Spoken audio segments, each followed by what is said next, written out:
I'm standing in the middle of the room wearing this extravagant dress and a glittery mask.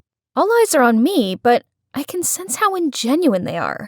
This is supposed to be my sweet 16th, and yet all of these guests were complete strangers. Ugh, it's all that slimeball Gregory's fault. Actually, this OTT party was all down to him. Oh, hi, I'm Vivian, but my friends call me Viv. My mom, Jacqueline Mars, is one of the wealthiest people on Earth. So I grew up thinking massive mansions, gigantic pools, and a floor entirely for toys was the norm.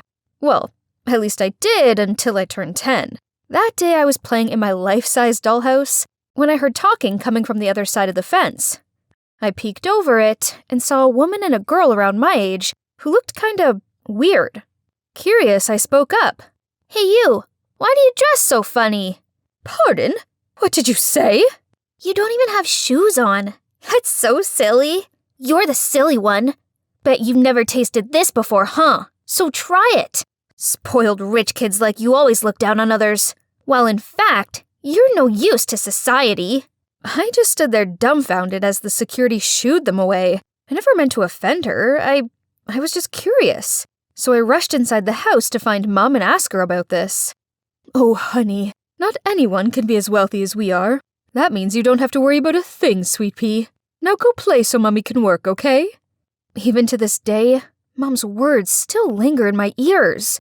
I've grown to resent my family's wealth. I just wanted to be a normal kid. That's why, by the time I got to middle school, I convinced Mom to let me transfer from my private school to a public one and wipe out everything about me online, so no one would know about my influential family. I get the bus to school, buy clothes from thrift shops, and prepare my own lunch instead of bringing the gourmet dish the chefs make for me. A perfect normal life. Until Gregory, Mom's so-called boyfriend, showed up. He sticks his big nose in everything. Thanks to him, Mom wouldn't stop nagging at me about my clothing, my trashy public school, or how I gotta stop hanging out with the mediocre kids. Ugh, he is driving me insane. And to top it off, he gave Mom the idea of throwing me a 16th birthday party. I hate attention. Mom knows this. But what Gregory wants, Gregory gets. "This could be an opportunity to introduce her to society and gain new associates. It'd be good for her when she takes over business in the future, blah, blah, blah." Poof. Please. The only thing that man cares about is himself and his associates, not mine. In the end, I agreed to a masquerade ball, on one condition. Mom has to stop interfering with who I should or shouldn't hang out with, especially my friends at school. And that brings us to the present. Right when the host announces that it's time for my first dance? Huh? My what now? Ugh. Gregory! I was confusedly looking around to find a partner when suddenly a hand grabbed me. "Birthday girl, come dance with me." Ugh, what a creep. Let go! Can somebody help me with this? Suddenly a boy around my age appeared. Oh my. He has the most beautiful gray eyes I've ever seen. "Excuse me, sir. I believe the lady has agreed to have her first dance with me." Thank you, handsome stranger. As we danced, I couldn't help but stare dreamily into those gorgeous eyes of his. We were about to leave the dance floor when he whispered in my ear, "Wait here. I'll be right back." Who would have thought a superficial party like this would lead me to my perfect guy? Suddenly, I heard a snapping sound behind me, and as I turned around, my mask fell off. Oh no, a paparazzi cut my mask string. I tried to cover my face with my hands, but it was no use. Luckily, Mom rushed over and hid me behind her. "Sorry everyone, but the party's over. We had a great time and hope to see you all again soon." Then she led me back to my room, while the security showed everyone the way out. From that moment on, my ordinary life ended for good. My face was plastered all over the internet as the billionaire Jacqueline Mars' daughter. Now everyone at school is looking at me funny. I don't get it, guys. I'm still the same old Viv. Oh, there my besties are. They would surely have my back, right? But nope. As I approached them, they went ballistic on me, saying how I don't trust them enough to confess about my actual background, so from now on we're no longer friends. This is so unfair. I never asked for any of this. I wipe away my tears, trying to act like nothing happened. Huh? What's this? There's a note lying on top of my books that says, "Hey, it's me, the guy from your birthday party. I'm so sorry for what happened to you. If you need anyone to talk to, text me anytime." Oh, so he's from our school? Wow. Just when I thought no one's there for me, he showed up again. But there's no name, though. Is he still playing this mysterious game? Okay, I'll just call him my masked knight then. From that day on, we texted nonstop. He just gets me. My family situation, my friends, everything. One time, he even secretly slid a Blackpink concert ticket in my bag, since I once told him that I was their diehard fan. Another time, he sent me a gift card to my all-time favorite ice cream store, Ben & Jerry's, just to cheer me up on a bad day. Aww. This ice cream tastes delicious, but I can't help wishing the masked knight was here with me. All I know is he has the most beautiful gray eyes and gorgeous black hair. Oh, speak of the devil. Hey, I have a surprise for you this Valentine's Day. Hope you're as excited to see me as I am to see you. Finally, I get to meet the boy I'm crazy about. I can't wait. On Valentine's Day, I was in English staring out of the window and thinking about my masked knight. I wonder what he looks like. Ladies, I brought your Valentine's roses. Here you go, Viv. This is it. It's gotta be from him. Happy Valentine's Day. Have a taste of the rose, then come meet me at the pool. X. I quickly unwrapped the candy, popped it into my mouth, then rushed to meet my dream man. Well, where was he? As I tried calling him, the room started to spin. I saw the outline of a blurred black figure, then... Ugh. My head is killing me. Where am I? And whose hand am I holding? Hold on. Those eyes. He must be. Thank goodness you're awake. Are you the one who danced with you at your birthday party? In the flesh. I'm Jeremiah, by the way. I had higher hopes for our first face-to-face meeting, but oh well. Turns out, he always knew I went to the same school as him, but he was a bit intimidated by my family's influence, so he decided to get to know me via text first. He said the cops had found some sort of sleep-inducing substance in my rose candy. Before I could quiz him anymore on this, Mom barged into the room and hugged me. After making sure I was okay, she turned to Jeremiah and said, "You saved my daughter. For that, I can never thank you enough. Please join us for dinner tomorrow night." Jeremiah seemed hesitant at first, but then he nodded in agreement. The dinner did not go as planned. Between Mom's blatant interrogating and Gregory's menacing looks, I could sense Jeremiah's discomfort. Then when Jeremiah asked where the restroom was, Gregory insisted on showing him. When Jeremiah returned, he seemed flustered and made his excuses to leave. Grr. What had that annoying Gregory said to him? I quickly followed Jeremiah and apologized, but he just smiled and offered to pick me up for school tomorrow. The cops haven't found the culprit yet, so from now on, I'll be your guardian. How sweet. After that, I hung out with him every day.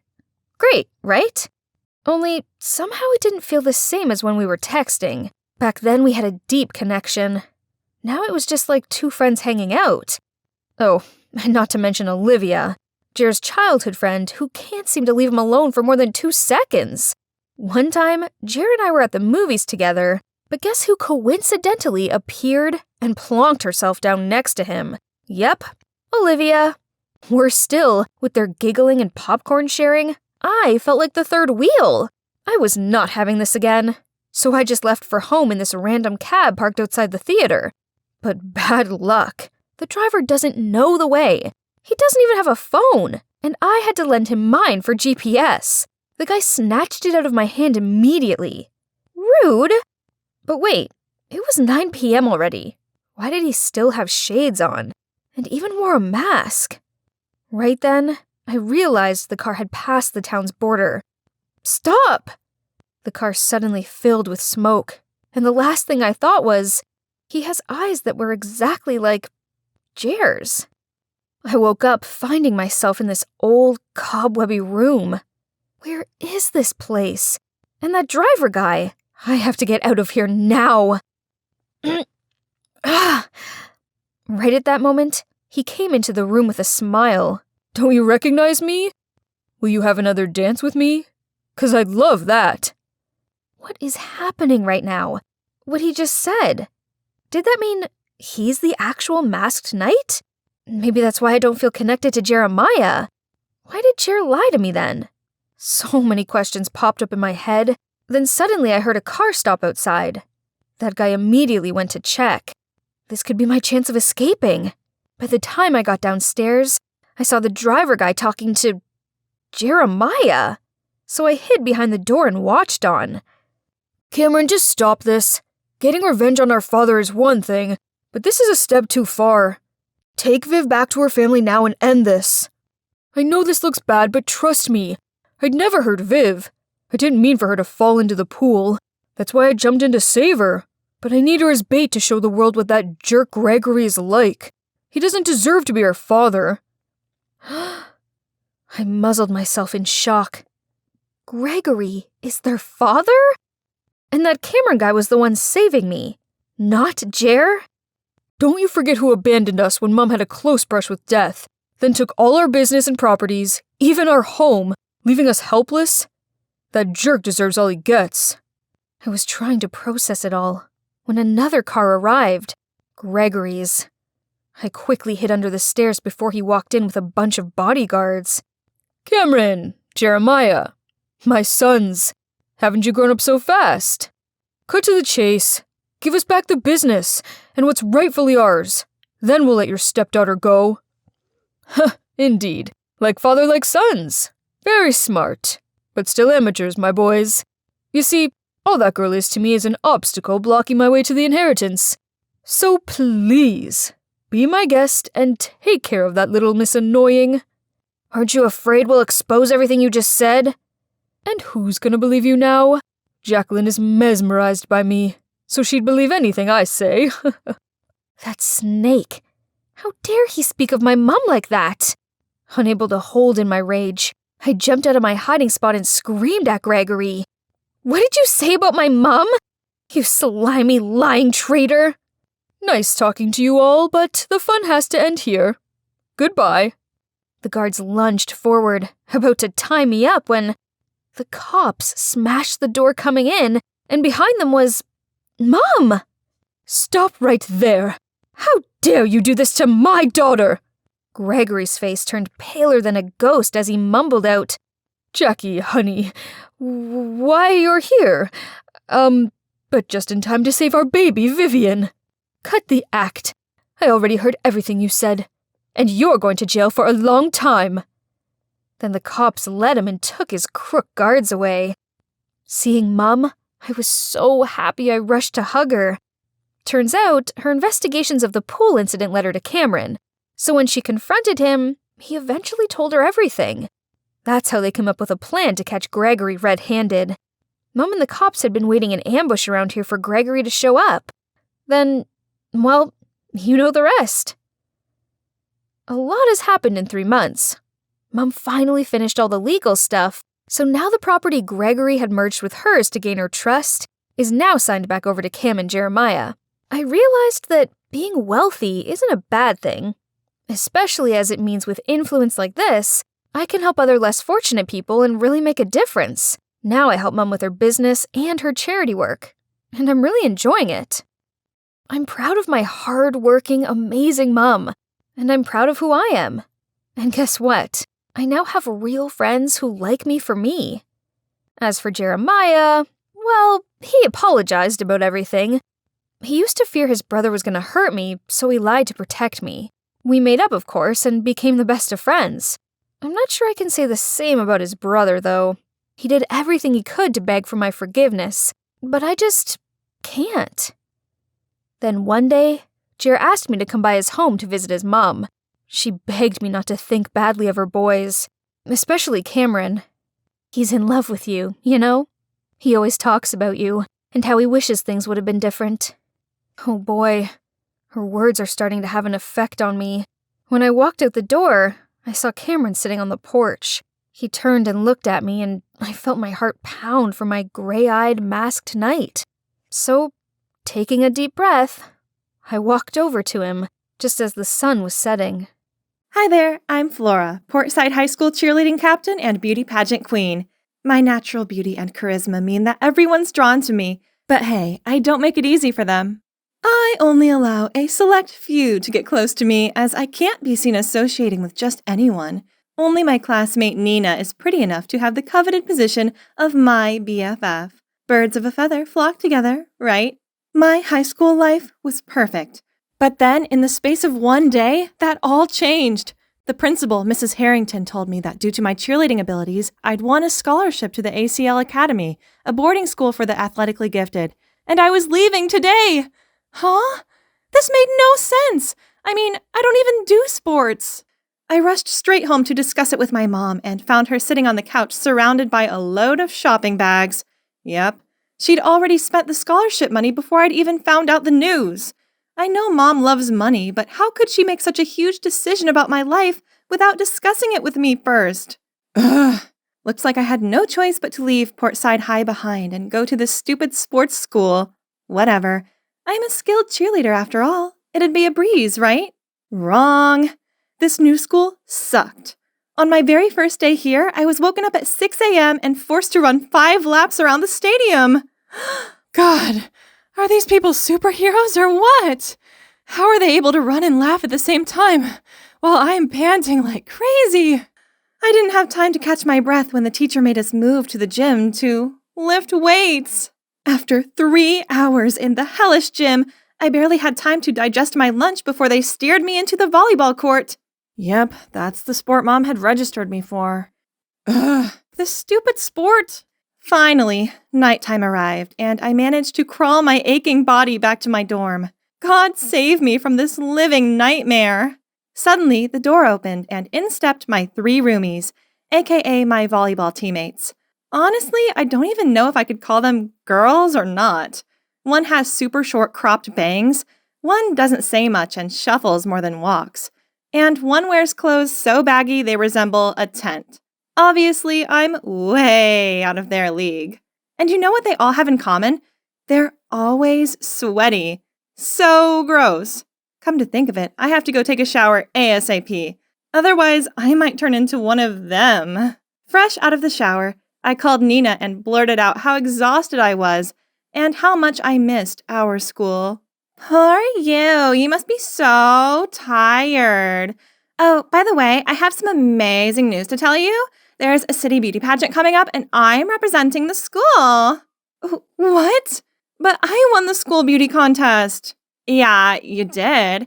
But you don't attend Portside High anymore, so seeing as I came second, they've given me the spot. Too bad, as you definitely would have won. What? How unfair! I was still in shock when the dorm supervisor stormed in and took away my phone.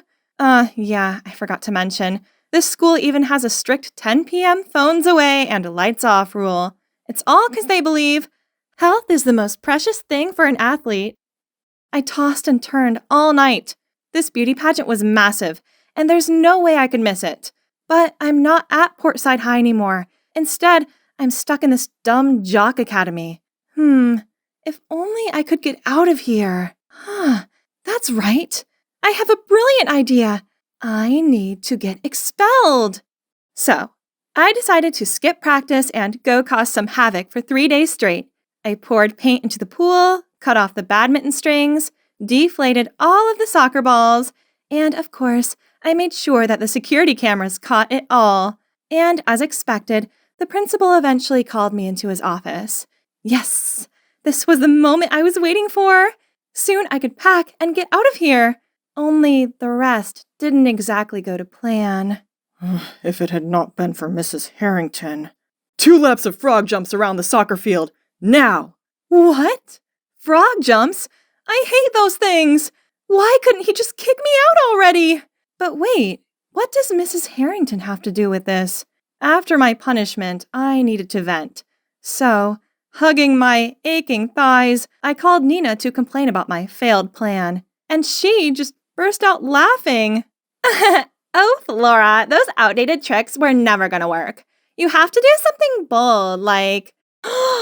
Oh my God, Nina is a genius. The next night, following Nina's instructions, I sneaked out when everyone was asleep. That's right. I'm going to wake the whole school up with these firecrackers. I lit one in the dorm's backyard, then ran to hide behind the bushes. 3, 2, 1, and silence. Huh? I went back to check and saw that it had gone out. What's wrong? Is this one broken? I tried again and again, but the same thing happened each time. As if a ghost did it? Just the thought of it sent chills down my spine, so I sprinted right back to my room. Okay, so not only had my plan been a massive fail, but it had left me super tired. Needless to say, this morning's run was not fun. Zombie alert! How come they look even more exhausted than me? Hey, have you guys heard about the doomed jock? He's the ghost in the dorm's backyard. Allegedly, he attended this academy years ago, and he exercised himself to death right there in the dorm's backyard. So now he haunts it. What was she talking about? Could it be the one who messed with me yesterday was the doomed jock? I couldn't just give up like that. I needed to figure out a way to get out of this awful place before this ghost got me. How about starting a fight? I heard that the fencing team and basketball team were the 2 toughest groups in the school. So, I sprayed paint on their fencing masks and punctured all of the basketballs, and left a fencing sword at the scene. Then I wrote both teams an anonymous letter. Sunday, 2 p.m., abandoned building near the back gate. When Sunday came, I hid in the abandoned house and waited for the 2 groups to arrive. Look at their tense faces. This was going to be fun. I quickly called the cops and then took advantage of the chaos to blend in with the feuding teams. I almost got punched in the face when, fortunately, the cops got there just in time, causing everyone to frantically flee the scene. I happily ran to a cop. It's me! I started this fight. But, to my surprise, the cop just asked if I was hurt. Then he hurriedly chased after the gang. Only then I realized that if I wanted to be caught, I had to do exactly what they did. Run away. Oh, man. I was staggering my way back to the dormitory, feeling deflated, when I spotted the fencing and basketball teams coming my way. Freaked out, I looked around for a place to hide, but there was only one car parked on the side of the road. With no other way, I ventured to open the car door and, oh, it wasn't locked. I quickly jumped in, hid under the back seat, and lay completely still. At that moment, the car door swung open. I closed my eyes and braced myself to catch some hands when suddenly the car revved up and left. Looking up, I saw the principal sitting in the driver's seat, whistling happily. Oh, so it was his car. After a while, the car stopped in front of a bar in town. Didn't expect a serious man like him to go to such places. But wait, an underage student being caught by the principal here would surely get me expelled, right? With that in mind, I hurriedly followed him, but at the door, a security guard stopped me and asked for my ID card. I had no idea what to do when suddenly a strange guy appeared. Hey, cutie. Need an ID card? How about this? I'll lend you a fake ID to get in. In exchange, you must go out with me tonight. Sounds good, huh?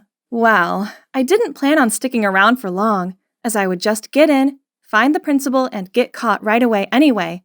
So I nodded in agreement. I was about to take the ID card from him when someone yanked me back and pushed me into a cab. My roommates! What are you doing here? Do you know you've just ruined my plan and— Ruined? Who's the one causing trouble here? Do you honestly believe that if you get expelled like that, your old school will take you back? Fat chance. Huh? How'd you know that I'm trying to get expelled? Turns out my roommates overheard the conversation between me and Nina. It was them who extinguished my firecrackers in the campus backyard, then made up the doomed jock ghost story to make me stay away from there. Then, when the basketball and fencing teams searched for me, it was them who lied that I was with them all day so I could get away with it. But what did you do that for? Don't get us wrong. We didn't do it for you. We did it to protect the school's reputation. Then they started telling me that, for the last few years, due to bad achievements, our school was on the chopping block to make space for industrial areas. The only way to convince the city council to keep our school was by winning the state's upcoming sports competition. We've all played sports for all of our lives. Sport is everything to us.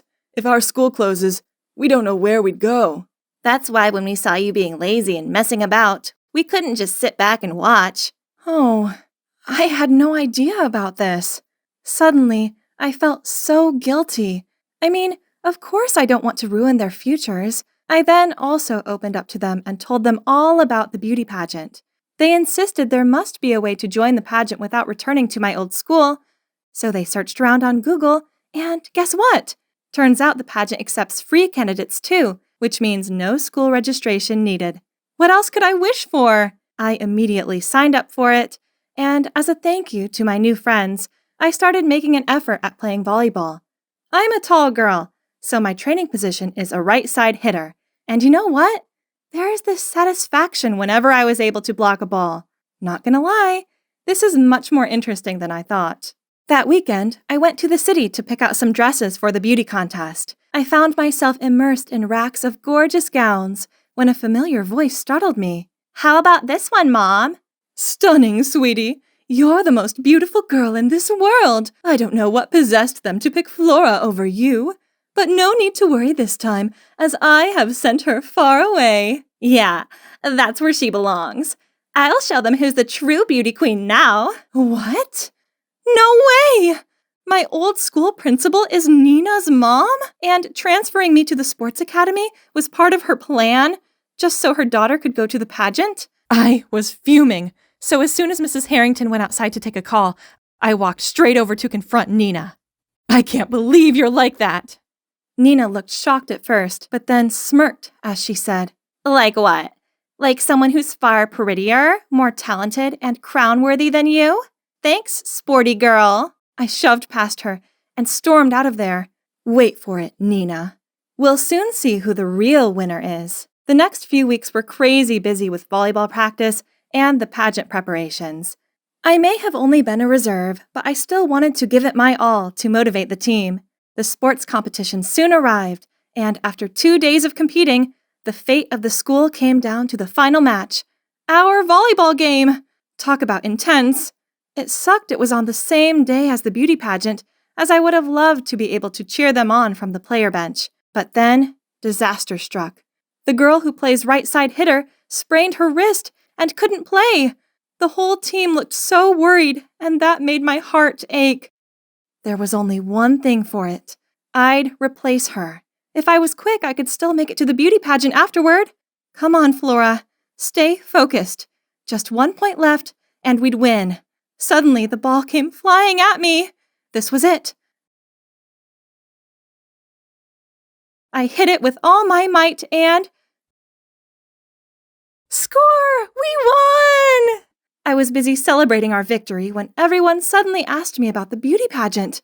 Oh my God! I almost forgot! The match went on longer than I thought it would. My friends dragged me into the taxi, but when we got there, the show was already coming to an end. And worst of all, guess who was standing there wearing the winner's crown and looking all smug? Yep, Nina. Did you come to congratulate me? Thanks, bestie. Oh, you guys must be Flora's new friends. That figures. How cute. Stop the act, Nina. Yes, they are my friends.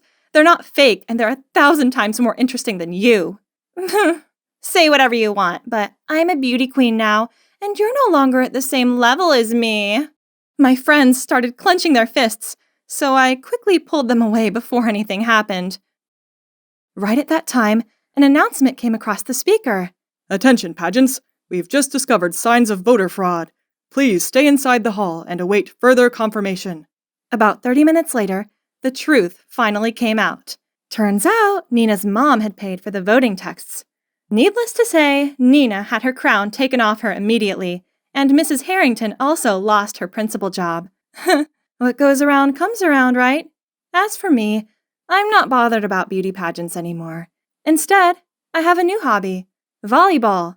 Turns out I'm pretty good at it, and who knows, I might even become a professional player.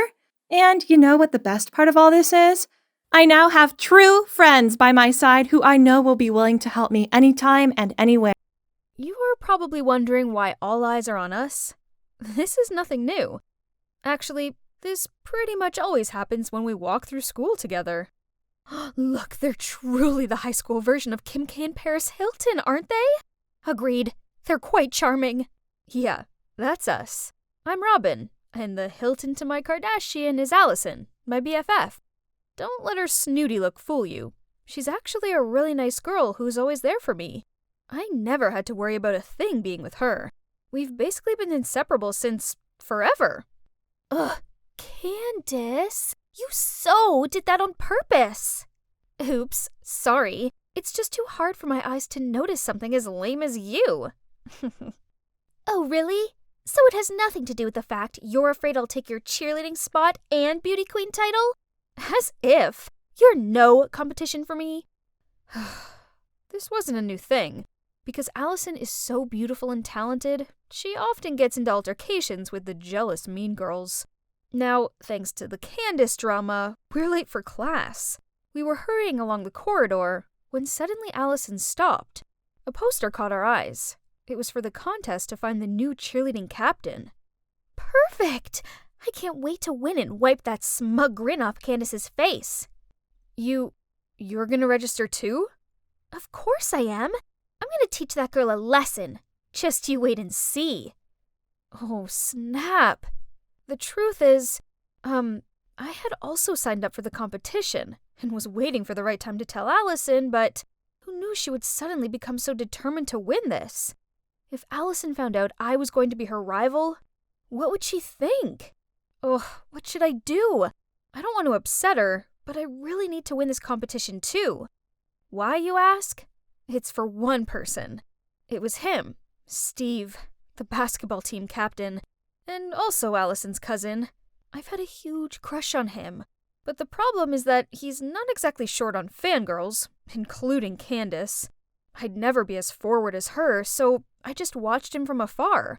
But what if I'm no longer a nobody and become the cheerleading captain? Then Steve would notice me, and I'd be confident enough to open my heart to him. Right?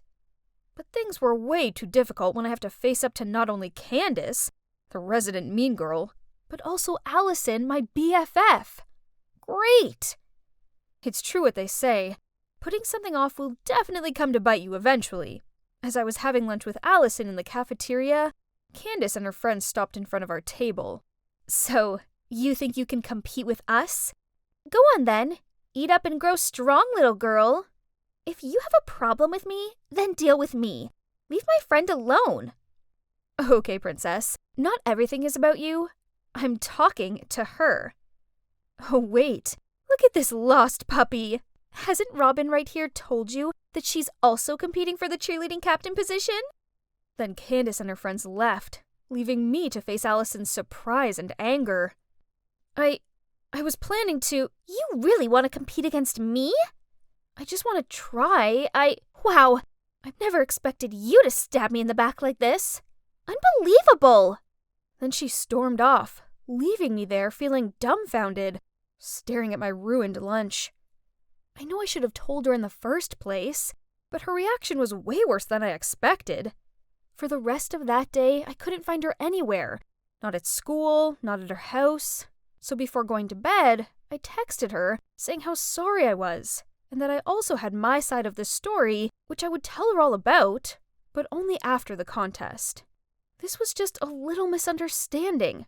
My awesome Allison would forgive me by the break of dawn, right? But nope. After that, Allison started treating me like I was invisible. No matter how hard I tried to talk to her, she wouldn't listen and just said, I don't need any explanation, backstabber. Drop out of the contest, then we'll talk. Drop out? No way! I mean, I really need this. And, hang on, why couldn't I try out? So what? I kept it a secret from her. Was I supposed to tell her every single thing that I did? It was so upsetting to see us falling apart like this, but I had to sort out my priorities too. So as heartbreaking as it was, I had to put aside this temporarily broken friendship to strive for the biggest goal right now, the captain title. I poured all my focus into cheer practice and often stayed late so I could hone my skills. All my hard work paid off when the teacher complimented my technique. Meanwhile, Allison only received negative feedback. I turned to give her an encouraging smile, but she gave me a hateful look back. Did she think I was the cause of her poor form or what? I was about to leave when Allison walked in. I said hi, but she just ignored me. Seeing that, Candace didn't miss her chance to mock us. Being betrayed by your best friend must suck.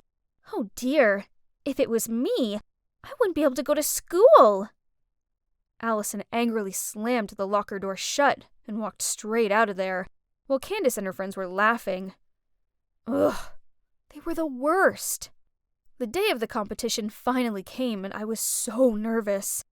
But hang on, I couldn't spot Allison anywhere.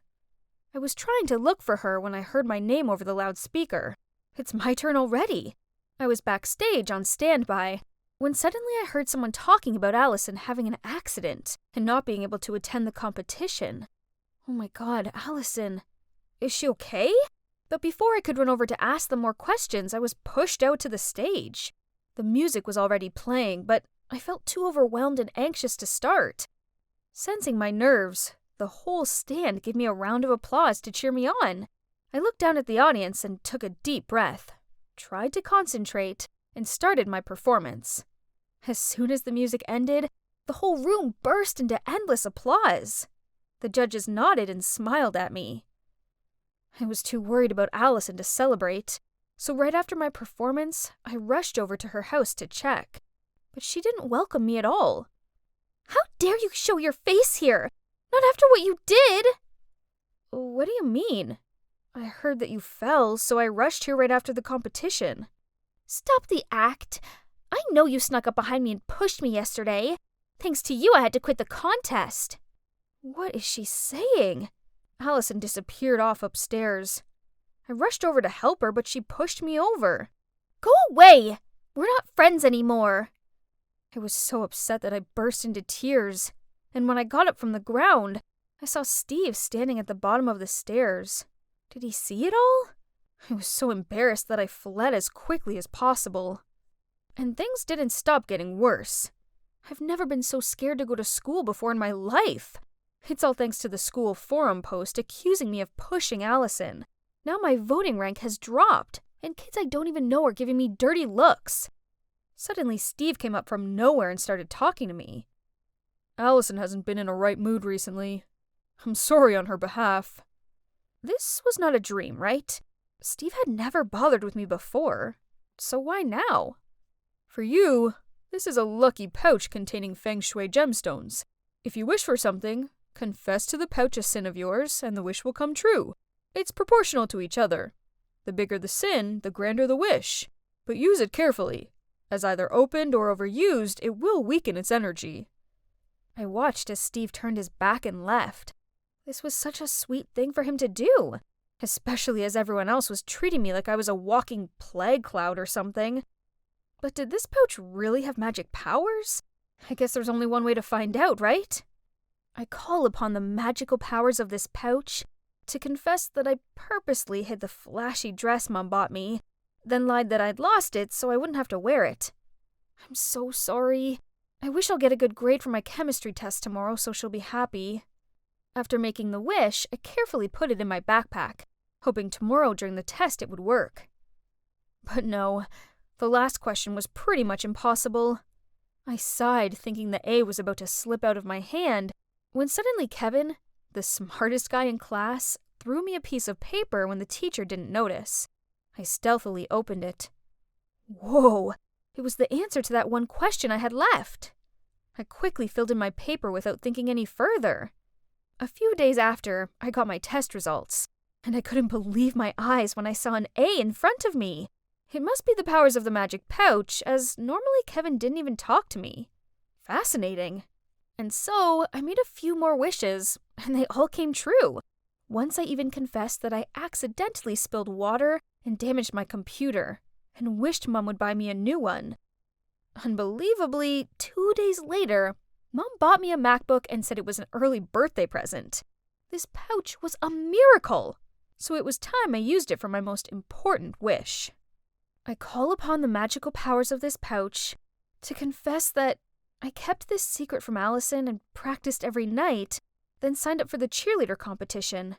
I want to win just because I long for Steve's attention, and to gain the confidence to confess to him.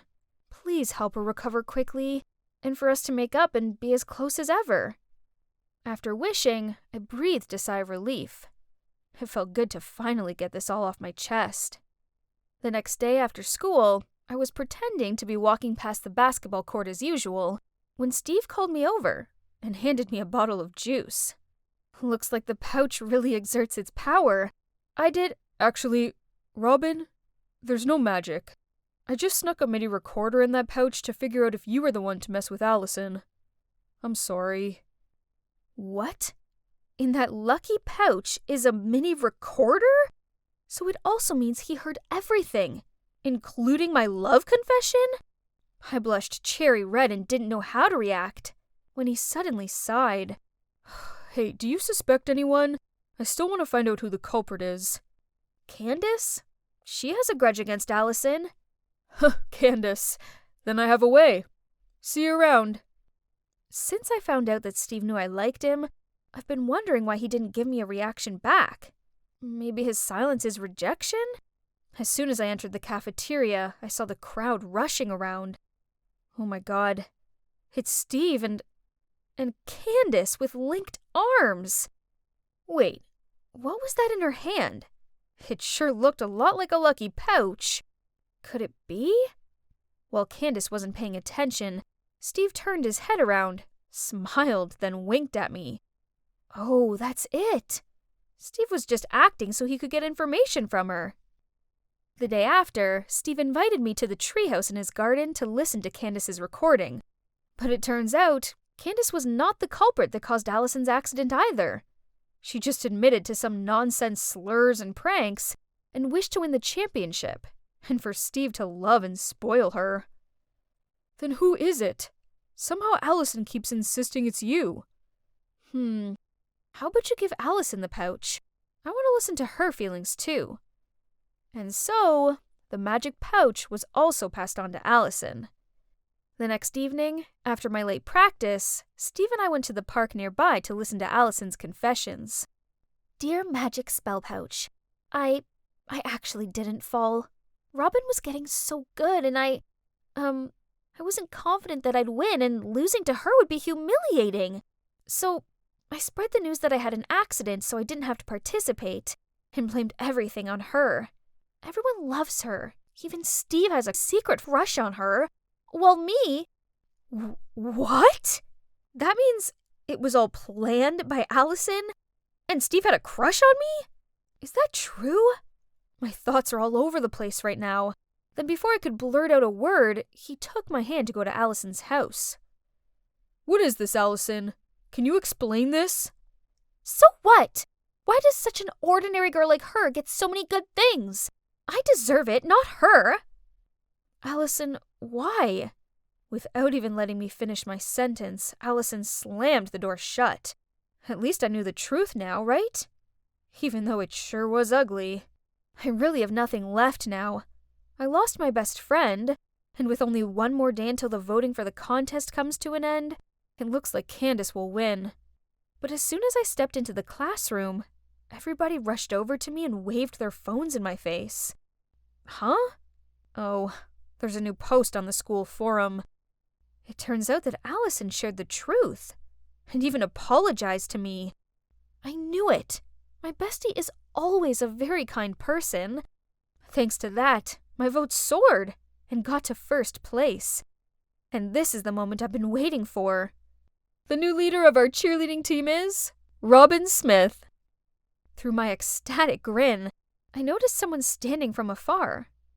It's Allison. Seeing me, she hurried away, but luckily I was able to catch her up. Allison, thank you. I'm sorry for hurting you like that. No, I'm the one at fault. Although it was awkward at first, we soon got past this, then managed to talk straight to each other. Allison apologized for everything, then she congratulated me and gave me a hug. Oh, right. Now that I'm the winner, I can confidently confess my feelings to Steve, right? No need, because he already did that to me. Thank you for staying beside me. But, Steve, I still wonder how that bag could fulfill all my wishes. The other things are understandable, but the MacBook was unreal. Yeah. I may have called your mom pretending to be the teacher and told her that a MacBook for studying was compulsory. I was grabbing a book out of my locker when some guy's shout startled me. Hey everyone, the results are over here! Oh, it's just the results of the Mind Buzz, our annual high school general knowledge competition. People, what's the rush? Don't we all know what it'll be like already? See, nothing's changed. That's my name, there, the first place of Willowmere High, as always. And of course, what came along with it were endless praises from everyone. Way to go, Millie! You're our school's superhero! Oh my gosh, you're amazing. I'm so jealous of you. Yep. Hi, I'm Millie, the girl who always aces every school contest and is therefore adored by the other students, all the teachers, and the principal. Later that day, as soon as I stepped out of art class, Alice, my excitable best friend, jumped out of nowhere and squealed out, "I just found this really cool place. We have to go there right now." No chance. I have the final round of the Blast from the Past contest tomorrow. I mean, history is my forte, so I'm sure to win, but I still want to cram in some last-minute studying. Come on. We all know you'll win anyway. You even said that yourself. So let's just hang out for a little, please. Fine, but only 'cause I'm an amazing friend. Okay. I have to admit, this place was actually kind of cool. It's an adorable cafe hidden at the end of a street corner. But wait a minute. What's up with that sticker on the window? Isn't that the Leafmore High School symbol?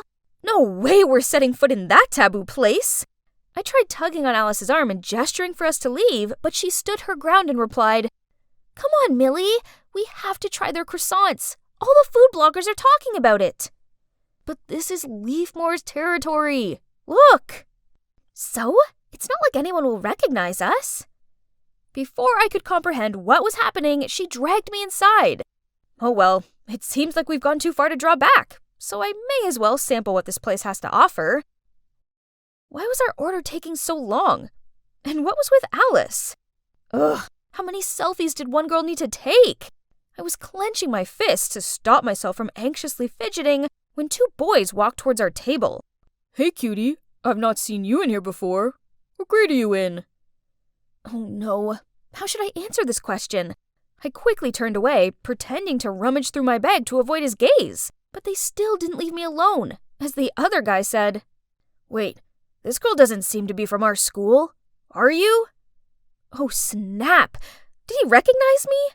My skin turned clammy with nerves and I thought I was going to throw up. Then suddenly a voice rang out. Sorry I'm late. Have you been waiting long? Then he plonked himself down next to us. Seeing that, the two guys left. Phew! But who is this guy? Do we know him? Oh my god, Evan, it's you! Is that the new Calvin Klein cologne? It smells amazing on you. Huh? Evan? As in, Evan Summers? The top student in Leafmore, aka my biggest competition in tomorrow's contest? To Alice's excitement and my puzzled look, Evan just lightly smiled, then got up to leave. He's indeed a cold angel. What? All he was to me was arrogant. You're probably wondering what the deal between Willowmere and Leafmore is, right? They're the two biggest high schools in this town, but like the same poles of magnets, they repel each other. The two schools have been rivals since forever, competing with each other from academic achievements to collective activities. In competitions organized by the town, such as marathons, Halloween decorations, or even cooking contests. And of course, the students from both schools despise each other so much that we have boundaries in town. For example, this cafe is only for Leafmore students, while only Willowmere students are allowed in that bookstore. Breaking these rules could lead to outright carnage. The schools take this super seriously. Hence, there's even a rule saying we can't interact with each other. And dating is a real no-no. You see, as the top student in Willowmere, I can't let anyone find out I've stepped foot in Leafmore territory, as if they do, my life won't be worth living. And also, because of my #1 position, I have a responsibility to help my school win as many prizes as possible. And this history contest is no exception. I anxiously waited for the host to announce the results. And the last 20 points go to Leafmore High School, which makes them the winners of today's contest. From the other side of the hall, the Leafmore students erupted into applause. and they all charged at Evan and hugged him. Seeing the arrogant Evan with a triumphant face made me even more upset. Congratulations, you were amazing! Alice, we lost. Only by 5 points. Second place is still good, but it was me who was defeated by that Evan. Poor Alice is still trying to keep her shy smile at me. I didn't want to take it out on her either, so I quickly left. The next day I was walking along the school corridor, minding my own business, when I passed a group of students gossiping about me. Poof, she defo lost the quiz on purpose. Yeah, her question was so easy. Everyone knows that the first US dollar was printed in 1862. Why were they saying such mean things about me? I tried my best to ignore their jibes and distract myself with my phone. But what is this? Someone had uploaded a picture of me, Alice, and Evan all sitting together in that cafe the other day. Oh no. And worse still, from this angle, we all looked kind of close. Furious, I went to leave, but Polly, this annoying girl, blocked my way and mocked me. Millie, if you don't like this place, you could have transferred schools. Losing to Leafmore on purpose is just embarrassing. I did no such thing. Not that it's any of your business. I hurried away from her and her smirking friends. The problem is, it seemed like the entire school had seen that picture and concluded that I'm a traitor. At least things couldn't get any worse, right? Wrong. My bad luck continued when I got my English Lit essay back. A B-. This can't be right. I never get anything lower than an A. Ever! I was checking through my test when suddenly there was an announcement on the speaker, asking me to come to the principal's office. Millie, you're usually such an excellent student, but I've received some unpleasant news about you recently, and your grades are slipping significantly. I could only stare down at the floor and mumbled, I'm really sorry. I'd never been scolded by the principal before. This was the worst day of my life. Miss Garcia was silent for a moment before she continued. However, I still have faith in you, so I'm giving you one last chance to prove yourself. The town's hosting a Rube Goldberg machine camp and our school must win. Can you make that happen, Millie? I forced a smile and nodded. No problem, ma'am. The first prize will be ours. Trust me. This is my chance to show everyone that I'm devoted to this school. However, there's one teensy tiny problem. Physics is not my forte. It's all right. I just gotta do my best, right? I spent the next 2 weeks planning, researching, and testing out ideas with my group. We finally managed to create the perfect Rube Goldberg machine. It includes 15 genius steps to complete the final task. We're surely gonna secure all these bonus points. Finally, the camp weekend arrived, and I was super stoked to show off my team's entry. Tomorrow will be it. I'll get Willomere's name back on top again. Then suddenly, Miss Garcia tapped my shoulder and gestured me over to an empty corner and worriedly said, Leafmore's machine is highly praised by the judges. At this rate, they're most likely to win, and that'll mean humiliation for us. Don't worry, I'm trying my best. We'll add some extra magnets and springs. It's no use. The only way we'll win over Leafmore is if their entry encounters problems. She sighed, then turned to leave. Feeling deflated, I stared down at my feet. That's when I saw a pocket knife, with Miss Garcia's name printed on it, lying on the ground. I picked it up and called out, Miss, you dropped your knife! But Miss Garcia didn't stop walking or turn back, and just did a snipping gesture with her fingers. Could it be that Miss Garcia meant... Yep, definitely. That's the only way. So that night, I waited until everyone else was asleep, then I snuck into the gallery and cut a piece of wire holding the light bulb of Leafmore's model. That should be enough. I was about to leave the room when suddenly the lights came on. What are you doing here? I... You just did this, didn't you? Yeah? So what? Go ahead, tell on me if you want. This is all so meaningless. Then he sat down and started fixing his model. Huh? What's meaningless? Good God, he's so full of himself. Fine then. Just you wait, Evan. I'll beat you with my own talent.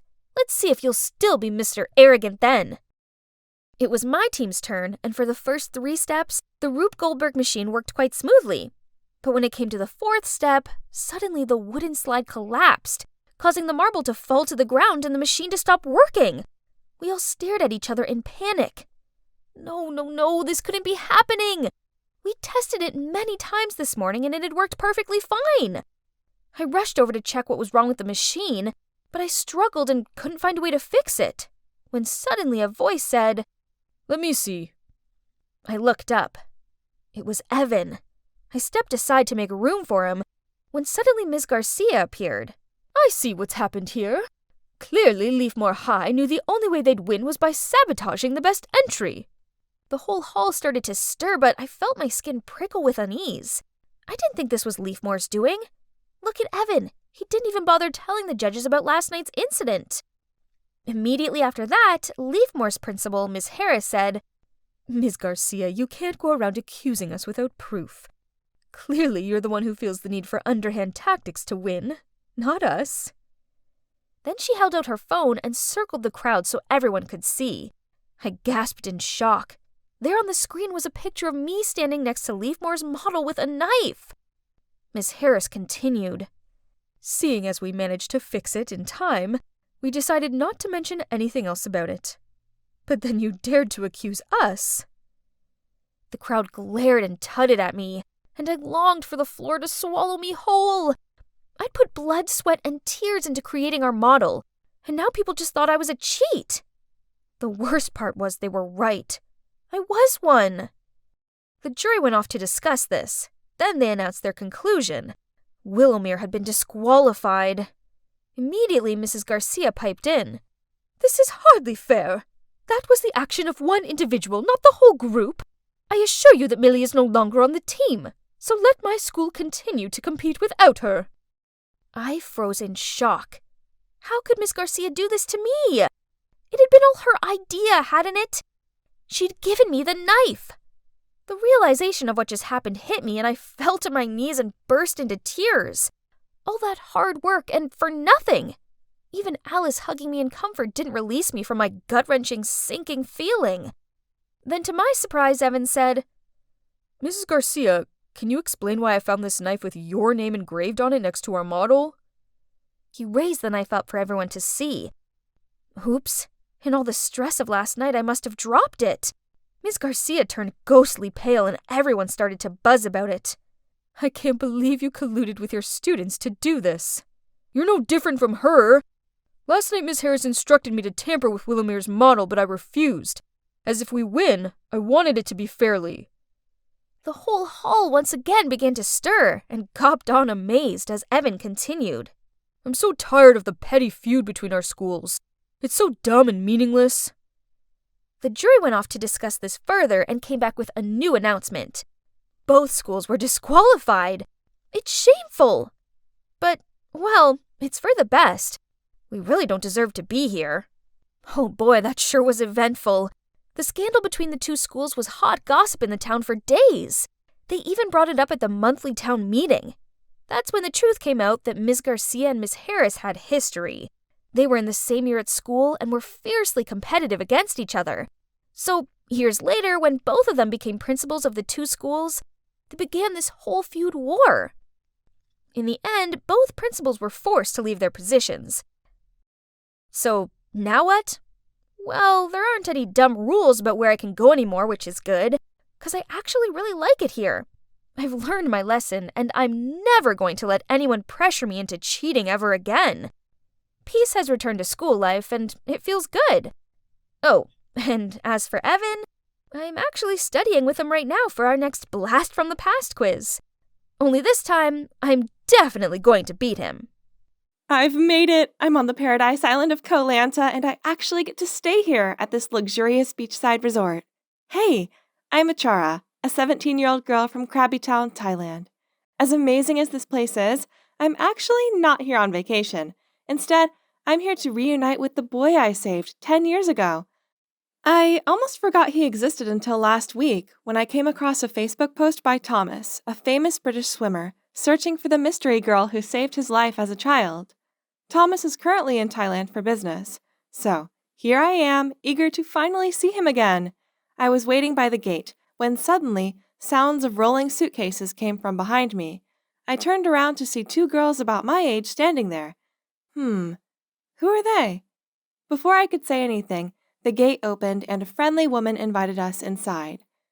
According to Mrs. Danvish, Thomas's housekeeper, he had a training schedule in another city and wouldn't be back for a couple of days. Then she introduced us to each other. The short-haired girl is called Sarai, and the longer-haired girl is Kanda. Dearie me, I must say that having 3 girls all claiming to be Thomas's savior came as a bit of a surprise. But I'm sure the truth will come out in the wash. Until then, please all stay here and make yourselves comfortable. So, those 2 girls are pretending to be me? Unbelievable! But no problem. Thomas would soon realize I was the one he was looking for and would kick those imposters out of here. I dropped my suitcase off in my room, then went downstairs for dinner. As soon as I sat down, Sarai spoke out. Stop acting. I know you 2 fakers are just pretending to be me so you can get your hands on Thomas's fortune. You're the fake one. Curly hair and a mole. You really have done your study, huh? OMG, these 2 audacious girls were getting on my nerves. At that moment, Mrs. Danvish entered, followed by the waiter with a trolley full of the most delicious-looking food I'd ever laid eyes on. Now that Mrs. Danvish was here, the 2 imposters immediately changed their frosty attitudes to their bright smiles and sweet-as-pie acts. Ladies, please help yourselves to food and drink. Then tomorrow morning, after you've all been well rested, we shall have a little chat. But how am I supposed to enjoy the food when I have these 2 vultures glaring at me? I quickly finished my meal, then rushed back to my room. I must be well prepared for tomorrow. The next morning, a maid escorted me out to the garden for breakfast. The other 2 girls were already there. On seeing me, Kanda scowled at me, while Sarai made a point of sawing her knife through her omelet. I was about to help myself to some breakfast when suddenly Mrs. Danvish appeared and said, Morning, girls. I hope you're all well rested. She sat down, then continued. Now to the main point. I'm rather curious and was wondering where you first met Thomas. Easy. It was here on this island when I was 10 years old. I was collecting shells on the beach when I met him. Busted. I was only 7 years old then, imposter. Gee, a careless move over there, Kanda. Thomas clearly specified in an interview that he'd been 8 years old and the girl who saved him was a year younger. Yes, I met Thomas when I was 7 years old. At that time, my father was a helmsman. I often followed him here, and once I spotted Thomas sitting alone on the beach. Feeling bored waiting for my dad, I came to say hi and hang out with them the whole day. That afternoon, Thomas got a cramp while swimming, and he would have drowned if it wasn't for me. I saved him, then my father and I took him to the hospital. Mrs. Danvish just listened silently, and when all 3 of us had finished answering, she said, Indeed, the girl in question was 7 at the time. So, Kanda. No, I just misremembered. See, I was only 7 at the time. I could easily get confused. Mrs. Danvish didn't say anything more after this, but I saw this knowing look in her eyes. Then, that night at dinner, there were only 2 places at the table set, and Kanda never made an appearance. Seems like things are getting serious. The next morning, I was making the most of my time here by lounging around on the beach, reading my favorite book, when someone blocked out the sun. I looked up to see Sarai smirking down at me. Enjoy yourself while you can, as you'll be the next to leave. As if! You may have memorized all the information from the newspapers, but that's not going to be enough to fool Thomas. You. I saw the fury in Sarai's eyes as she raised her hand to slap me. But, huh? Someone stopped her. Standing in front of me was a tall, handsome guy. Wow, who is he? Miss, violence is not the answer. Who are you to lecture me? Actually, I'm Eli, Thomas's assistant. Sarai tutted under her breath and then strutted off. Are you okay? I'm fine. I just don't know how someone has the nerve to lie like that. We continued talking as we strolled along the beach. Eli mentioned how I was exactly as Thomas had described me. Seeing as Eli seemed to be on my side, I took the chance to ask him more about Thomas, such as what his favorite foods, colors, and movies were. Yesterday I spoke to Thomas's housekeeper, Mrs. Danvish. She seems to know a lot about him, doesn't she? That's right. She was Thomas's nanny. Due to their busy schedules, Thomas's parents were often busy, so most of the time Mrs. Danvish was the one taking care of him. He's very fond of her. Then Eli showed me a picture of Mrs. Danvish hugging a smiley, young-looking Thomas. Oh, so he had blonde hair when he was little? I was so lost in thought, I didn't notice a rock and tripped over it. Eli immediately reached out to steady me. Then he asked if I was okay. Oh my God, what happened to me? Why is my heart thudding like crazy? That night, Sarai and I were sitting in the dining room having a stare-off as we waited for dinner, when suddenly a man walked in holding 2 bouquets of sunflowers. Thomas! Oh wow, he looks even more handsome in real life. My best friend Dara should have been here to see this. I told her to come here, but she wouldn't listen to me. Before I had time to greet Thomas, Sarai rushed over and hugged him. Then she pretended to get all emotional. Finally, we're reunited. Not a day has passed when I haven't thought of you. Thomas awkwardly pushed her away, then scratched his head. Let's have dinner first and then talk about this later. The food looked delicious as always, but I had a job to do. Only, whenever I tried to say something to Thomas, that awful Sarai interrupted me. Since our first meeting, the image of a cute, brown-haired boy has been imprinted on my heart. I noticed Thomas pause and exchange a knowing look with Eli. You mean blonde, right? She thinks you had brown hair because she's never seen you when you were a kid, and that just proves she's a fraud.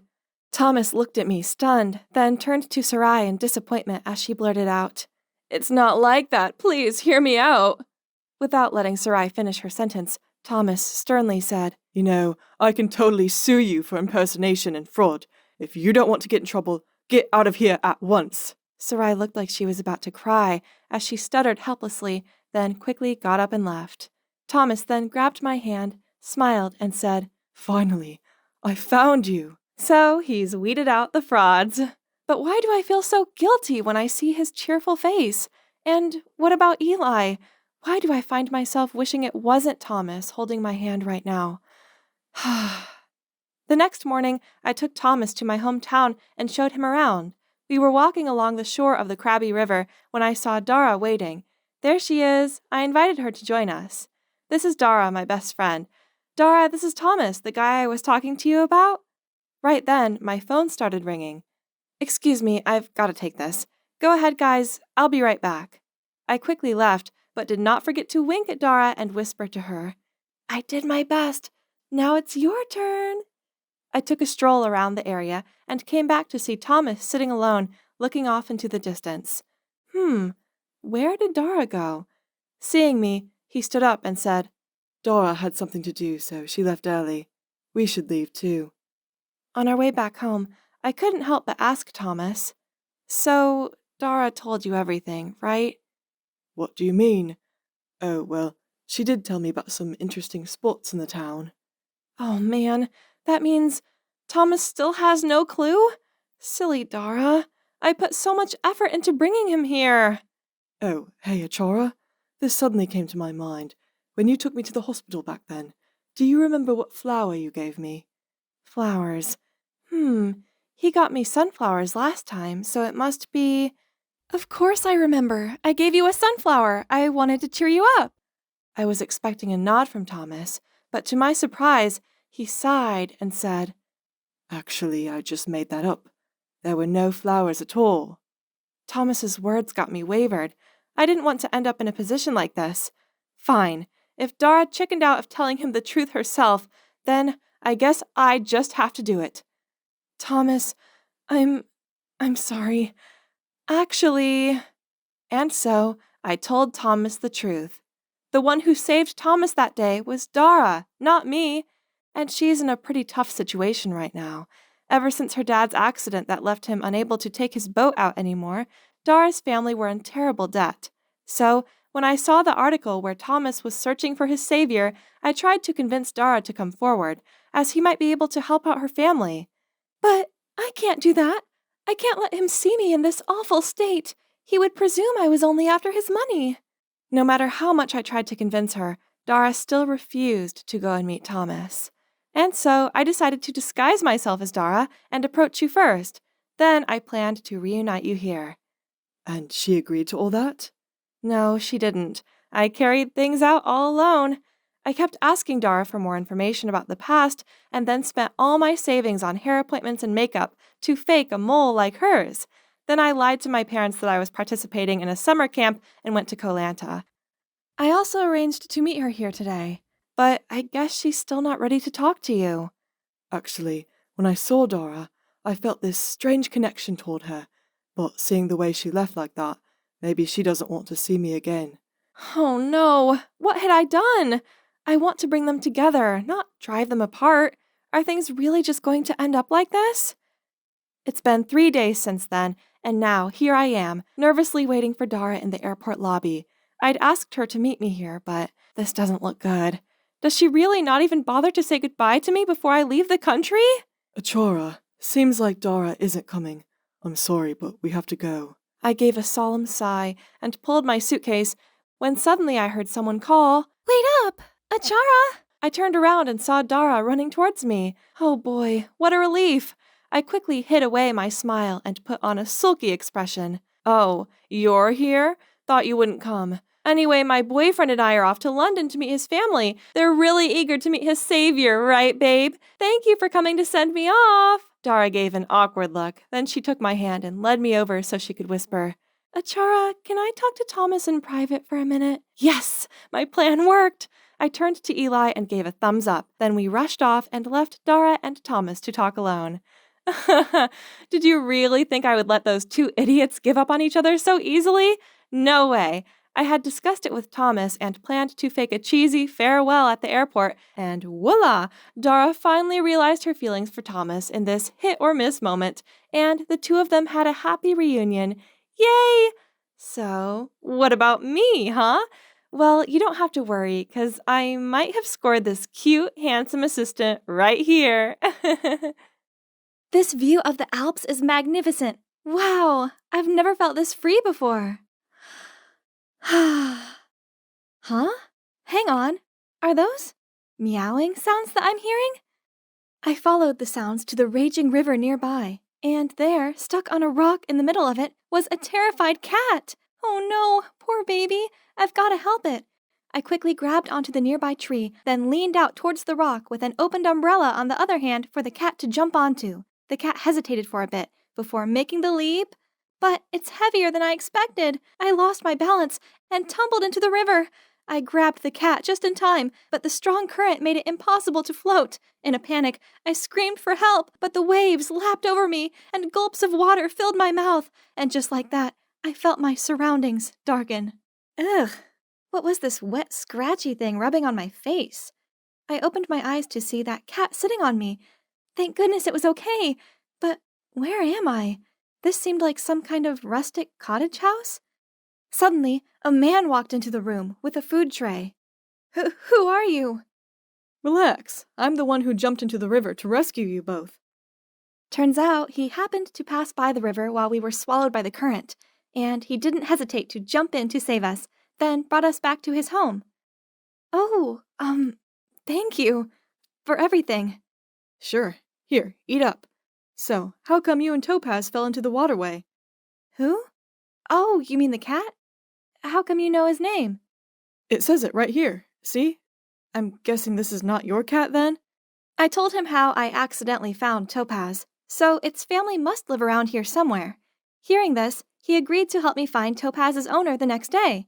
He even gave me his bed for the night, then walked out saying he'd sleep on the couch. But as a guest, I couldn't let him do that, so I just grabbed the blanket and went to sit next to him. You have a cool tattoo there. Kinda looks like a mini Mars, right? Nah, it's my birthmark. The only thing my parents left me. Hans then told me that he grew up not having a clue who his parents were or why they abandoned him. At 18, he moved out of his foster home and came here to become an herbalist. I felt so bad for him, and in a way, I could relate. Being alone is difficult, but having both mom and dad won't guarantee your happiness. I was born into a well-off family with both of my parents, but the thing was, they only got together due to an arranged marriage, and they have resented each other ever since. My house always felt so cold and empty, and I hated staying there. So, as soon as I graduated high school, I took a gap year to travel the world. Actually, Switzerland is my first stop. Gotta say, it's nice to have someone to talk to like this. I guess Hans felt the same way by this look he gave me. He seemed very touched.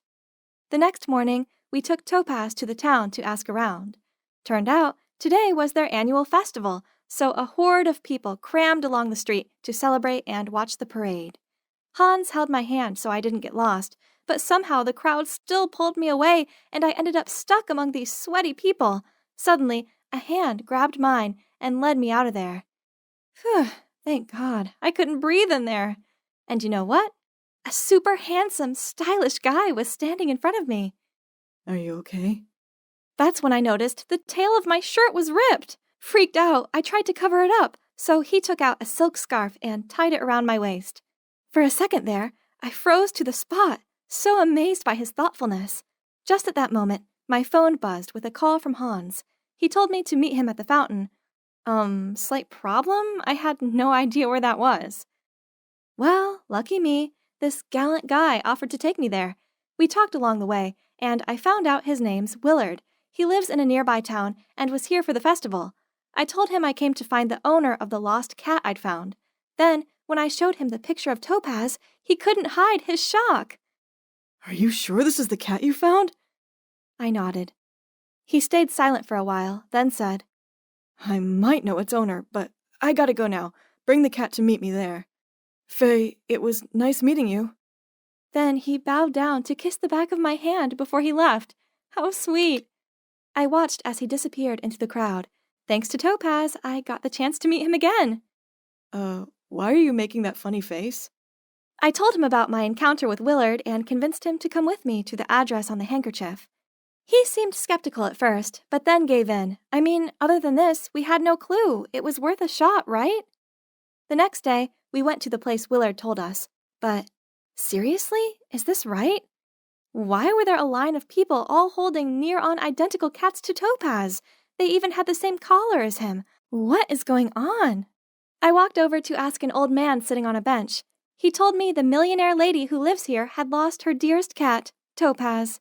People said his name was on the top of her inheritance list, and she promised to greatly reward anyone who safely returned him, so these frauds were trying to deceive the owner by bringing some Topaz look-alike here. But Madame Primrose is no fool. Huh? Madame Primrose? The iconic designer and president of Wisteria Fashion Corp? That's right. Oh my God! I immediately dragged Hans to stand in the line. You see, my childhood dream was to become a fashion designer, and, of course, the one I admired the most was none other than Madame Primrose! Ah! One of the reasons I came to Switzerland was to find her and hopefully become her apprentice. And now look, what are the odds? Finally, it was our turn, but... I'm gonna have to stop you right there. All right, everyone, listen up. Madame Primrose won't accept any topazes from now on, as she's tired of your deceit. So, disperse. What? We didn't just wait half a day here for nothing. Fine, I'll find another way to get in. We then walked around the mansion and found its side gate. Then, just when we were climbing over it, a maid caught us. But she didn't make a fuss out of it. Instead, she seemed a bit flirty towards Hans. Ooh, I had an idea. There's our chance. You go and charm her. He seemed confused at first, but then got the point. Hey, I think you're really cute.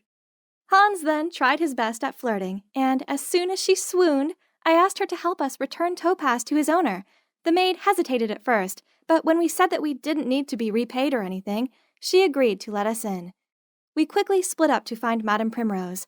I wandered the maze-like hallways. Then I suddenly bumped into someone. Mind your way!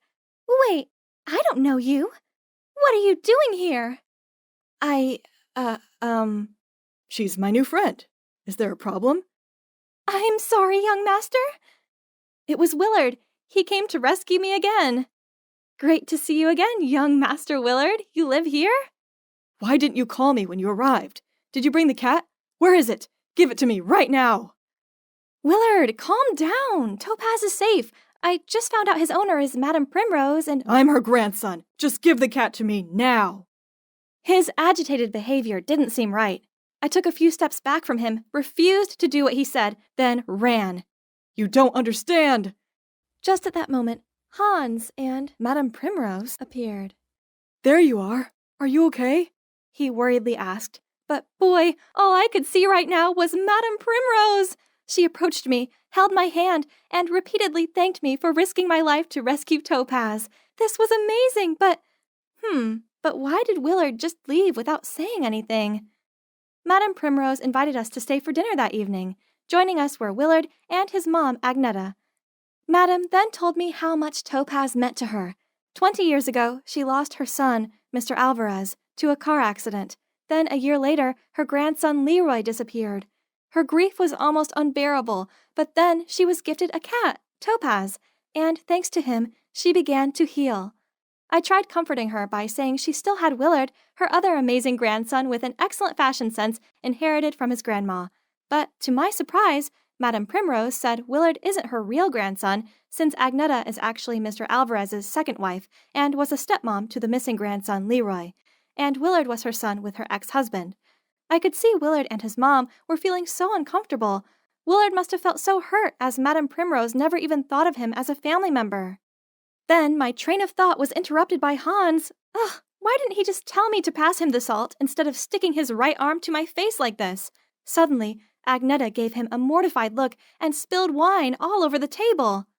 Mom, are you okay? She didn't reply, but just left. I could tell it was because she saw Hans's birthmark. What could this be? Has she no manners?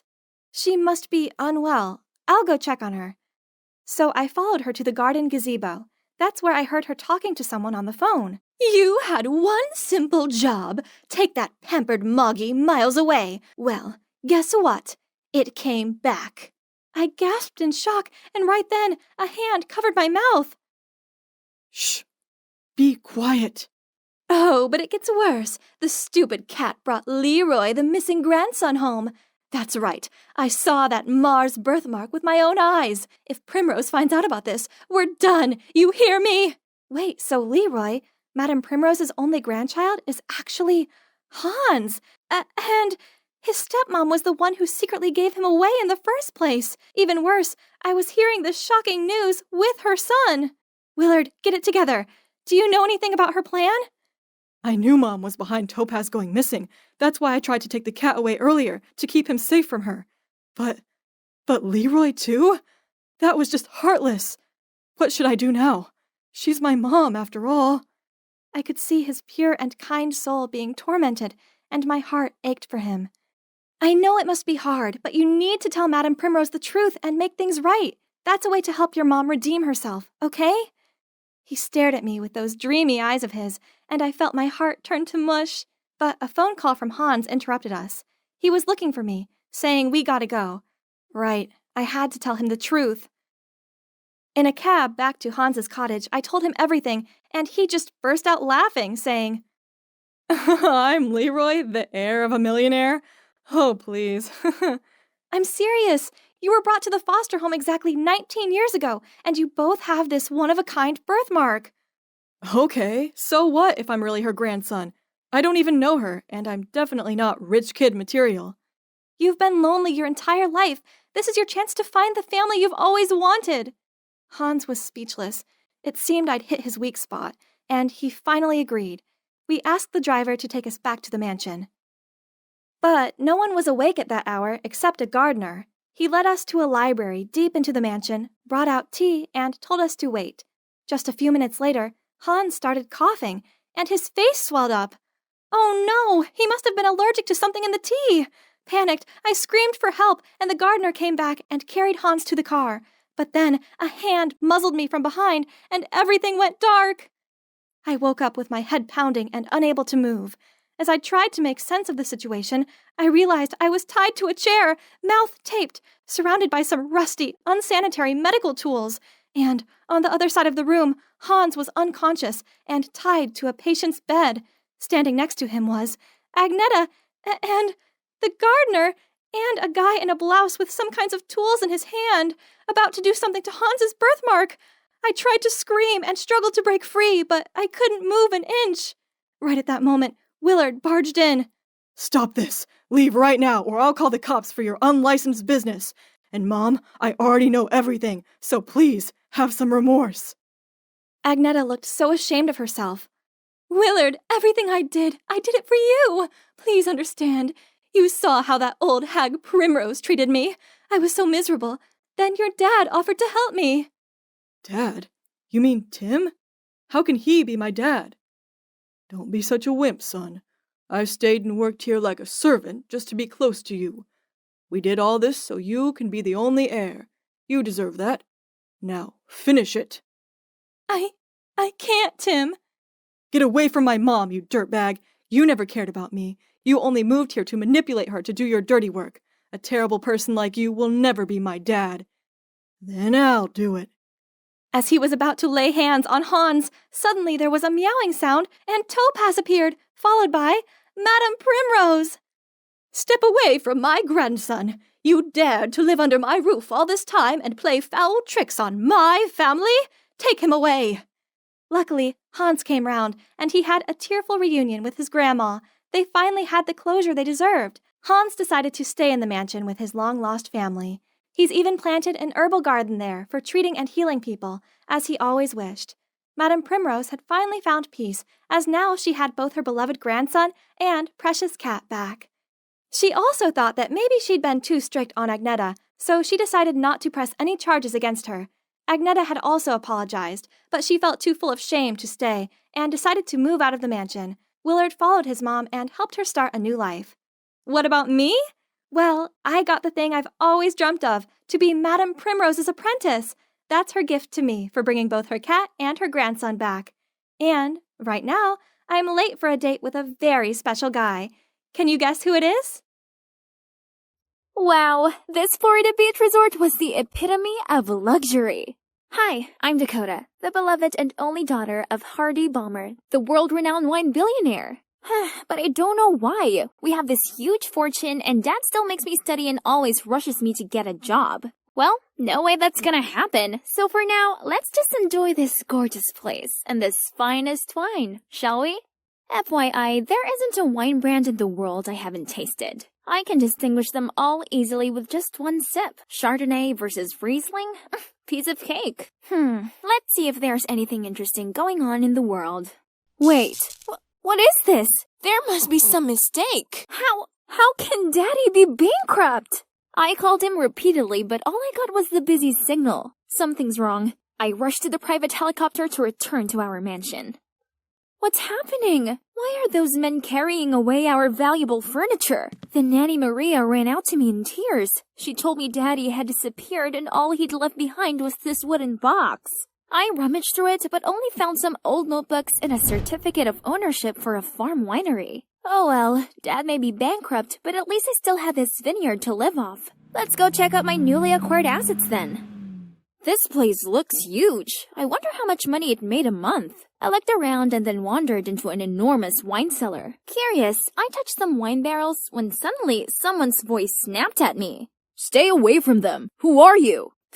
I'll have you know that I own this place, so I'll do whatever I want. Have you lost your mind? Get out, now! He suddenly grabbed my wrist and dragged me outside. I furiously screamed and people started to gather around. Listen up, my name is Dakota, Hardy Balmer's daughter, and from now on, I'm in charge around here. I showed them the certificate of ownership as proof, but they didn't seem to care. Only an old-looking man came to shake my hand. Welcome, Miss Balmer. I'm Jack, your father's long-standing companion. Come inside. My son James will show you around in a bit. Okay, finally, someone showed some manners. Oh, I miss hanging out with my friends. I should have been at Fashion Week right now, not here in this lousy farm. Get up, couch potato. We have a vineyard to visit. Ugh, it's that rude guy again. It's too hot outside now. No way I'm making my way out there. So I shooed him away and continued staring at my phone. James then threw the stupid map of the winery at me and left. Thank God, he finally left me alone. After a week of lounging around and being waited on by Nanny Maria, I eventually longed for fresh air. Remembering the map James gave me, I decided to check out the place. First stop, the vineyard. Wow, it's so big! But why did they leave the soil so crackling dry? Let's see, where's the sprinkler?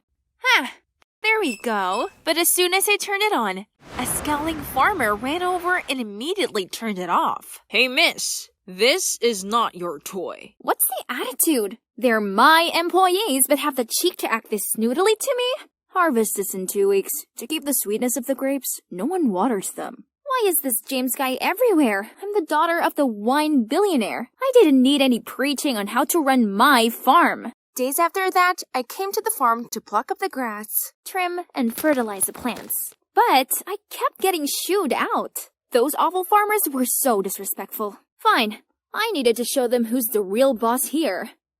That night, I asked Jack to gather everyone in the communal dining room and declared I would fire some of them for their disrespectful attitudes. But they just gave indifferent looks. How dare they? Didn't they know I could just sell this place and make them all homeless? But then Jack handed me a contract signed by my daddy, stating that due to the blood, sweat, and tears they'd all put into this place, no one has the right to fire them or sell the farm.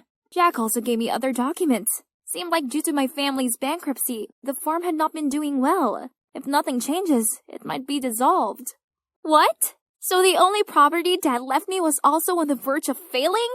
I yelled at them, "Then do something to sort it out, now!" Suddenly, everyone got up from their seats and glared at me with anger. My head was spinning around. Feeling panicked, I rushed outside. I sat by myself, hugging the wooden box Daddy left me in bewilderment. I flipped the notebooks and was surprised to find a letter in the bottom of the box, in which Dad told all about how from the day Mom passed away, he'd put all the effort into this farm and became a successful entrepreneur. I used to believe that compensating my time for work to provide you with a wealthy life would be enough. All this actually did was create a greater distance between us. My darling Dakota, I'm so sorry. My only hope is that you'll see as much beauty in this vineyard as I do. If only Dad was here now. How can I deal with all these troubles and challenges ahead? I burst into tears. They meant no harm. James' voice startled me. I quickly wiped away my tears. He sat beside me and offered a wine-spludged handkerchief. This isn't just some random farm for these people. It's also their home. Don't accuse them of not trying. This farm means far more to them than it does to you. I was just... This is when we should all stand together. Don't let your selfishness threaten the future of this whole winery and everyone involved. Even though I hated his guts, what he said did make sense. Maybe I had been neglectful of my responsibility for this place. If this winery was the most precious thing to my dad, then I want to put it right, for him. James smiled gently, putting his hand on my shoulder. That's settled then. We're all gonna revive this place. He then left after telling me to show up at the cellar at 5 a.m. the day after. The next morning, while walking around, James told me everything about temperature control and wine brewing. Growing up, Dad would always pass on this wine knowledge to me at the dinner table, and I actually remembered them. He even took me to his wine tasting sessions, and that's how he discovered I was gifted with a great sense of smell and taste buds. Even James was impressed with my talent and said I was born to work in this industry after letting me taste some samples. The next step in the process was much harder than I thought. It took me a whole day to memorize all the different varieties of grapes and how to sort them, but I still messed it up. How come there are so many ripe stages? I was frustrated and was about to leave when Karen, my instructor, called me back. You have to take it slow. Wine takes time and we have to be patient. Okay, fine. I'll try. As I was sorting, I got to chat with the workers, and it turned out they were quite friendly and even helped me out a lot. It was true that these workers really treated this place like their home and cherished it here. It had been more than 2 weeks, and I was harvesting the new crop with everyone. Thanks to the tips in Dad's notebook, with a pinch of my own creativity to it, James and I were in the process of creating a new line of wine. I was confident that this would help revive the winery. I was checking stuff in the cellar when James rushed in with a leaflet in his hand. Hey Dakota, this is our chance. Wow, so this town was hosting an upcoming wine festival. If our winery could win something, we could gain lots of orders for this season. The next morning, I prepared all the documents to register for the King of Wine contest. While waiting for the interview, I strolled through the showroom and tasted the previous winning wines. Wow, they all have unique tastes. Since I had my eyes closed to appreciate the wine layers, I bumped into a handsome guy and accidentally spilled red wine on his shirt. Oh, I'm sorry. No biggie, it's just a small stain. Oh my, he was such a gentleman, which made me feel even more guilty.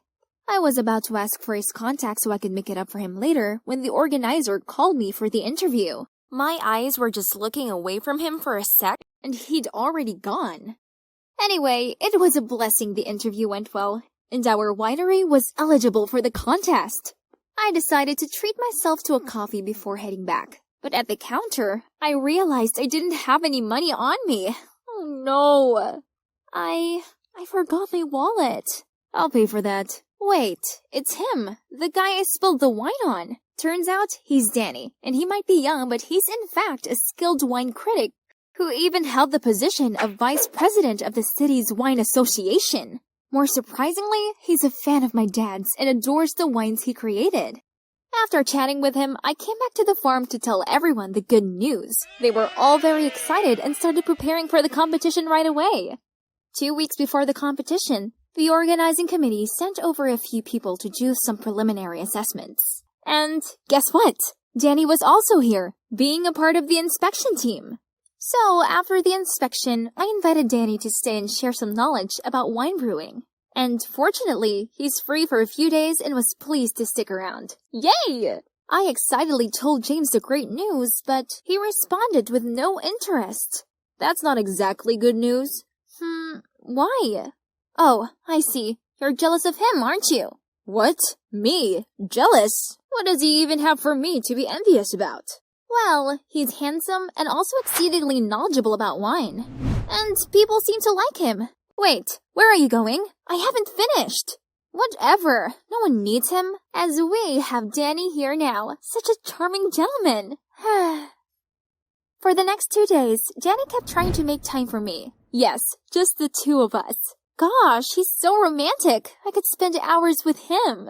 Dakota, you're the most special girl I've ever met. Hey, dinner time.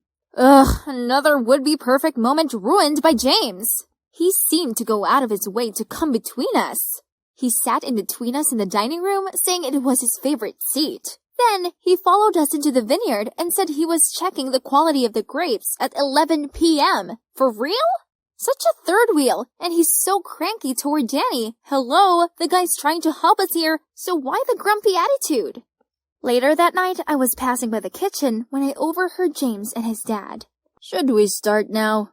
Definitely. The big day is coming up, or else we won't make it. Dakota is busy being all lovey-dovey with that jerk. She doesn't need to know this. What? Are they planning something behind my back? And then, something absolutely horrible happened the next day. When Danny and I arrived at the cellar to pick up the competition wine, we stepped into a sauna. What is this? Why is the wine cellar so hot? Someone must have tampered with the room temperature. I rushed to check the wine. Oh no, the heat had removed the last 2 notes and made it too sour. I fell to the ground and started sobbing. Danny tried to comfort me. He told me not to worry as he'd introduced some big clients to me, then he had to leave to prepare for the upcoming competition. I looked at the barrels in sorrow, but then remembered something. My dad also set the heat too high once and found a way to filter and ferment it again to tone down the sour flavor. I'm sure it's somewhere in the notes he left. I hurried back to my room to search through the wooden box, but I couldn't find it anywhere. Someone definitely was messing with me. Oh my god, who else could it be?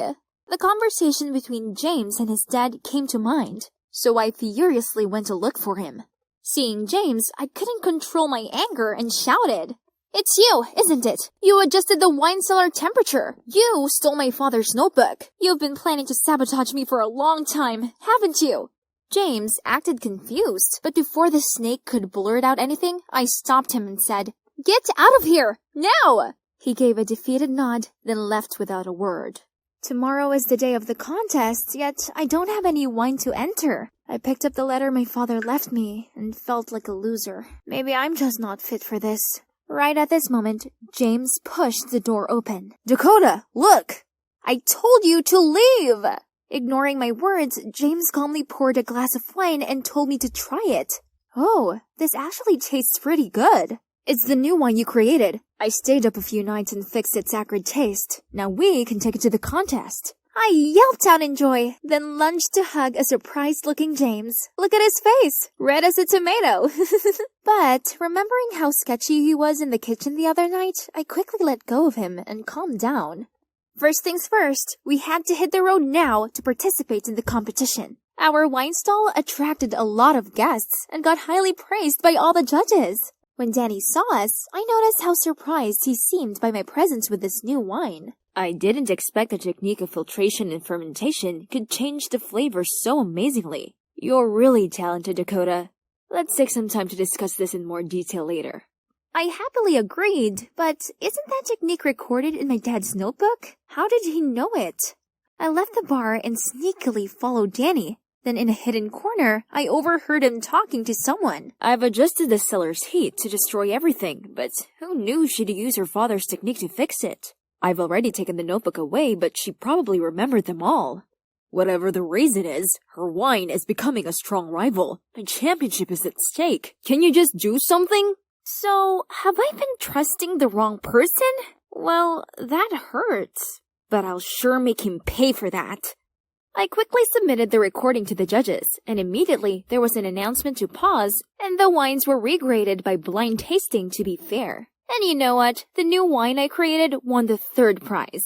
Okay, so the prize money wasn't as grand, but it'd help us get a decent amount of orders for the next year's crop. I happily went to the podium to accept the award and almost fainted on stage because the awarder was no one other than my dad. I hugged him and sobbed uncontrollably. It turned out that my father was not bankrupt. He just donated all his assets to charity. His plan to pretend bankruptcy was just to help me become more independent and walk on my own feet. It's unbelievable, but I'm not mad at him for it. On the contrary, I feel very fortunate that my father did that to give me a chance to grow up. As for Danny, he was kicked out of the City Wine Association. That's the price to pay for his cattishness. He deserves it. And James, it turns out that the conversation between him and his father was just about fixing the wine, as the two of them discovered the spoiled wine way before I did. Now, the vineyard is my first career, just like it was my dad's. This place is my home, and the workers are my family. Yep, this even includes this cold, cranky guy.